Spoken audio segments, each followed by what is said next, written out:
It used to be thought that strategic planning was the be-all and end-all. And in fact, business schools and consultancies pushed the idea that strategic planning was the answer to everything. Well, the recession put paid to that. Now, in the studio today is Professor Thomas Lawton. Now, Thomas, what's gone wrong with strategy? It seemed to work for a while. I don't believe strategy itself has become discredited, Steve. I think what's discredited is the idea of planning. And in fact, I've never been an advocate of planning. I believe it's been discredited for a long time, before the recession even was heard of. The idea of futurology, in a sense, and I think equating strategy with looking into the future and predicting the future, has never been a good idea. And really, the idea of a more dynamic and responsive approach makes sense for everybody. So does that mean making up policy on the hoof? Absolutely not. We still need strategy, but strategy has to be something which is more embedded within the organization in a way that it's almost really mapped onto the culture, ideally, and everybody can understand it implicitly and live and breathe the strategy of the organization. So give me some examples where this living, breathing strategy seems to actually be working. Well, one of the best ones that I've been studying for quite a long time would be in a company like, say, Ryanair, where it has been consistently successful now for, well, it's been profitable for over 12 years in an industry which is, of course, highly cyclical and highly sensitive to recessions. This is a company that continues to produce double-digit growth, high-performance strategy well ahead of any of the rivals, because its strategy is so clear, so consistent, so embedded, and so flexible and responsive to change. So let's unpack this a bit more then. It sounds a great idea. What does it look like? How do you put together this fast, responsive strategy that everybody lives and breathes?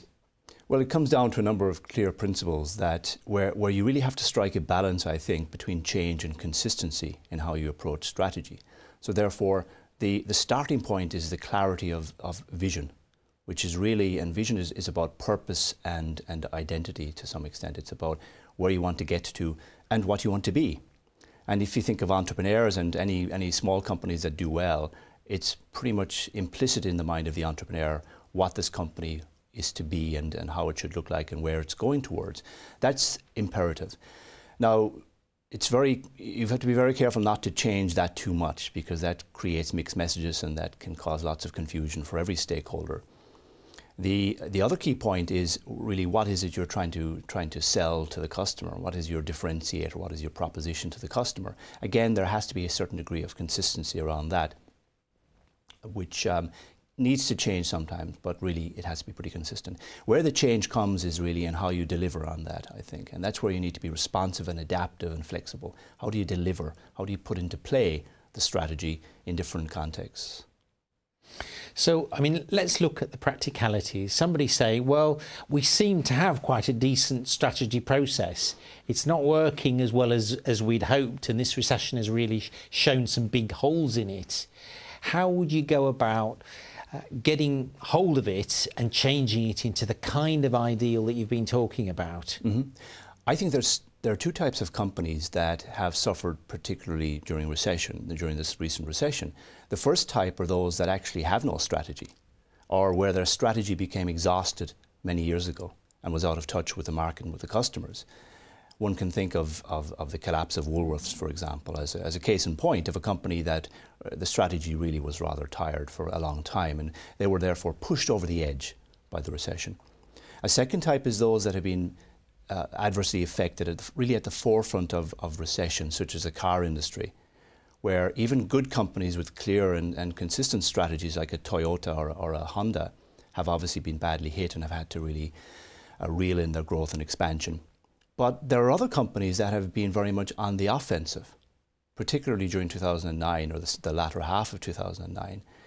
And those are the cash-rich companies that have very clear and consistent strategies. I'm thinking here of Intel, I'm thinking of Pfizer's, I'm thinking of lots of high-tech companies in particular, in pharma, in IT, etc., that have been very much on the offensive during the recession, particularly the latter half of the recession, buying up and expanding very aggressively. So, in other words, you're saying strategy isn't a dead duck, but you need to rethink how you apply it and what you do with it. I think strategy is as relevant today as it was before the recession and as it was 100 years ago, if not 1,000 years ago, in a sense. I think what's important is how you approach strategy as a process and a practice within your business, and not to make it too rigid, not to lock yourself into some sort of long-term growth plan which is communicated to everybody, because then you become like, one can think of a massive oil tanker at sea that needs to change course rapidly. It takes time. What you want to be is you want to be that sailboat that can quickly tack and turn around rapidly in the face of a storm or some sort of adverse conditions. Tom, thank you very much indeed. That's some powerful messages there. Thank you, Steve.